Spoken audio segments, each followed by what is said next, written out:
Rise and shine. It's 9:30. How are we doing? I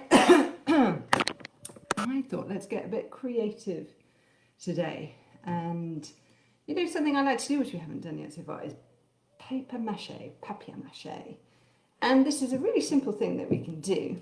We're going to make a little something here. I'm going to use, you need an object to put your papier mache around. Now, balloons work really well, so you could blow up a balloon. For the object that I want to make today, I'm going to use this milk bottle, milk carton, I guess we'll call it, where it's all empty and I've washed it out, taken all the sticky labels off. But as I say, you could use a balloon, you can just use cardboard boxes, anything to make the form of the shape that you want to make into your papier mache. And then all you need to do is grab a bit of water, a bit of PVA glue, and mix them together. I'm going to put them into my bowl here. So there's no sort of hard and fast rule, but roughly maybe 50-50 or 2 parts water to 1 part glue. And give it a little stir. Now what I'm also going to do is put a little bit of food colouring in mine, because I want to do my papier mache all one colour. So if you're going to do the same, then this works well, but if not, just paint it anyway at the end. So, but this just helps kind of, it'll just give it a little bit of colour to it. So I've got my sort of gloopy mixture going on in there, which is now pale blue probably.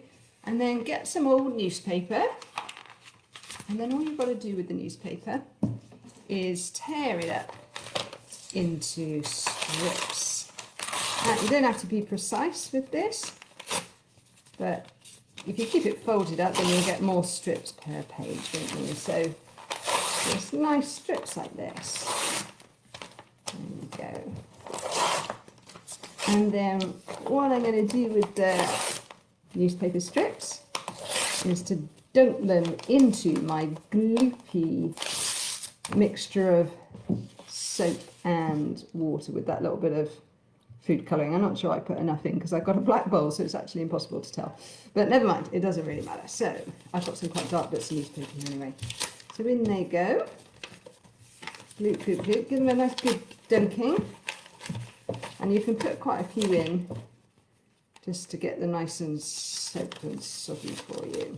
Okay, and then what we start to do, yes, it's sort of blue, becoming a little bit blue, but what you could also do is add a bit of paint in there as well if you want, but then your hands will get a bit messy. So then we take our, whatever it is you're using, which is, for me, is the milk bottle, and you just start layering these around. Try and follow, smooth it down, follow the curves of whatever it is you're doing, and this gets it's lovely and mushy, and try and get them to overlap and go in different directions. And actually with mine, I'm probably going to cut that little bit of plastic out. That's okay, so keep going. Now, I wonder if you can guess what it is. Oh, I'm spraying myself in gloopy glue. What it is that I am making here today. I'm going to give you a clue. I'm going for an animal. I've told you guys already. I don't really... No, so I've gone for like a bluey colour, although, as I say, actually that's not really showing up because of I've used quite dark paper. I'm just going to unfold that one. So when I actually finish with this, I'm going to have it this way up. So any ideas?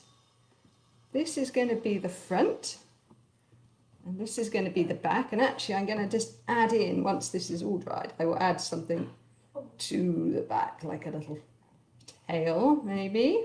What do you think, Holly? Is it like a blue whale? It is. It's going to be a blue whale. Now, actually, in hindsight, I probably shouldn't have used a bit of newspaper which was covered in black print, because that's just going to be harder to paint. But hey ho, you just got to grab what you've got sometimes, haven't you? So we keep going with that. So why am I making us a nice blue whale today? Well, it's all to do with our story. Now I want you to think, when I was younger, we used to play a game called, and perhaps Holly could just get me a little tissue. We used to play, there used to be a game on the TV called Family Fortunes. Yeah, that's still on, might still be on every now and again. And the aim of the game is the TV people have asked 100 people to come up with an answer to a question. And then the people have to try and guess what was the most popular answer. So here's my little Family Fortunes for you guys this morning. We asked 100 people what their mum would be yelling at them if they were yelling at them as a child. And you press the buzzer and you come up with your answer. So, is it safe to ask you guys? What would your mum be yelling at you if she was yelling at you as a child? Like, why would she be yelling? Yeah, what would she be yelling at you? How about tidy that room? Don't. Put the lid back on the milk? Look both ways before you cross the road? Lots of things that your parents might be shouting at you, but more often than not, it's because they know what's best and they're there to either protect you or to help you learn what to do. But do we always listen to our parents? Well, maybe not always.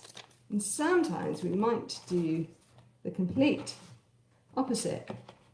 Now, there was a chap in the Bible called Jonah who God told to go to the city of Nineveh and tell the Ninevean people that they were in great danger because they were doing such bad things that God wasn't going to tolerate it anymore. And he had to go and warn them. But they were doing such bad things in Nineveh that Jonah was actually a bit afraid of them. In fact, he was really afraid of them. And even though he had clearly heard from God that God wanted him to go to Nineveh and warn them, he wasn't taking any chances. And he ran. He ran in the opposite direction. And he got on a boat and he got on another boat. And he was heading off to the other direction. He was heading to a place called Joppa, I think. So he gets on a boat. There's quite a few people on there, and as they set off to sail, he's telling the crew why he's there. He's telling them, "I'm running away from my God." Now, they didn't all believe in God. They believed, some of them, in other people, in other gods and deities. But as they were out at sea, this big old storm in the Mediterranean whipped up, and the crew began to get terrified. They were chucking things off the boat to make it a bit lighter. They were all saying, "Right, what's gone on? Who has upset a god here? Because this is no normal storm." And in the end, they actually rolled the dice almost to see who it was who had done wrong. And the dice roll showed that it was Jonah. And they already knew because he had said that he was running away from what God had asked him to do. And actually, Jonah felt quite guilty. He said, "You guys shouldn't die just because of what I've done. So just throw me overboard and I won't hold it against you." So they did. They took him at his word. And the storm subsided. But God sent a big fish. Now, probably not a blue whale. Something in the Mediterranean back in those days.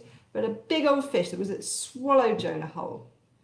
And actually, you can sit in a whale's stomach without being gobbled up and digested for a few days. It's possible. But for 3 days, Jonah sheltered there in that fish. And then God made the fish spit him out onto the beach. And then Jonah realised that actually he had to go to Nineveh. And he did. And he warned the Ninevean people. Now, I don't think Jonah really thought that they were going to actually pay any attention to him. But from the king all the way down to all the people, they've actually suddenly felt terrible for the way that they were behaving. They all took their nice clothes off, they all put sackcloth on, and for 40 days they fasted and they said sorry to God. And that meant the whole of Nineveh was saved by God. He took compassion on them and he gave them a second chance. And it was all because Jonah had followed what God had asked him to do in the end. And so sometimes we do have to listen to what God wants to say to us. We need to listen to what our parents have to say to us, because there's always good reasons for these things. There we go. And that for me is the best part of that story. It's not the miracle of having a big fish keep Jonah safe. It's actually that a whole city of 50,000 people were all saved because of what Jonah said to them. So I have now just about covered up my fish, my whale. You can keep going with a few layers depending on how nice and thick you want it to go. Gloopy, gloopy, gloopy. And then leave that out in the sun. I think on a day like this, that will dry really quickly. And then when it's dry, you'll have a lovely shape. And what I'm going to do is add a nice cardboard tail to this. So perhaps tomorrow I can show you my finished article. And when it's dry, you can have fun painting it as well. There we go. So that is papier-mâché blue whales in a bottle, reminding us of the story of Jonah, who was protected from drowning by a big fish, but whose message was so important that it saved a whole city. Great, I'm going to put that there, I'm going to dry off my hands, and I'm going to say, stay safe, and I will see you again tomorrow.